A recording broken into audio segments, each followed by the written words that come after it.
ही कहाणी आहे एका शक्तीची, जिने एका साम्राज्याला जन्म दिला. अंधकारमय काळात एका वचनाने स्वातंत्र्याची ज्योत पेटवली. रायरेश्वराच्या त्या पवित्र मंदिरात इतिहास जणू आपला श्वास रोखून उभा होता. हे शब्द शतकांच्या गुलामगिरीला दिलेलं एक थेट आव्हान होतं. 17वे शतक. महाराष्ट्र आपला नव्हता. परकीय सत्तांनी तो वाटून घेतला होता. आदिलशहा, निजामशहा आणि मुघल सर्वच सत्तेसाठी एकमेकांशी लढत होते. पण सह्याद्रीच्या कुशीत एक नवा विचार, एक नवा राजा आकार घेत होता.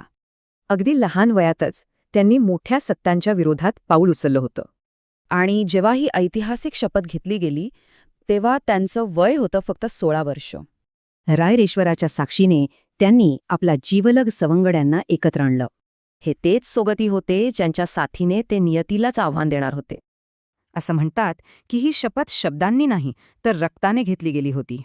त्यांचं स्वप्न होतं स्वराज, म्हणजे स्वतःचं राज्य, सर्वांसाठी न्यायाचं राज्य. आणि हेच स्वप्न त्यांच्या राजमुद्रेमध्ये कायमचं कोरलं गेलं. तिचा अर्थ अगदी स्पष्ट आहे. प्रजेच्या कल्याणासाठी वाढणारं राज्य. या एका क्षणापासून एका नव्या युगाची सुरुवात झाली होती. ही शपथ म्हणजे एक ठिणगी होती, साम्राज्यांपासून लपलेल्या एका मंदिरातली. त्याच ठिणकीने एका क्रांतीला पेटवलं, जी संपूर्ण दख्खनमध्ये वणव्यासारखी पसरली. हाच महान मराठा साम्राज्याचा खरा पाळा होता. रायरेश्वराची ती शपथ केवळ शब्द नव्हते, तो स्वराज्याचा जन्म होता.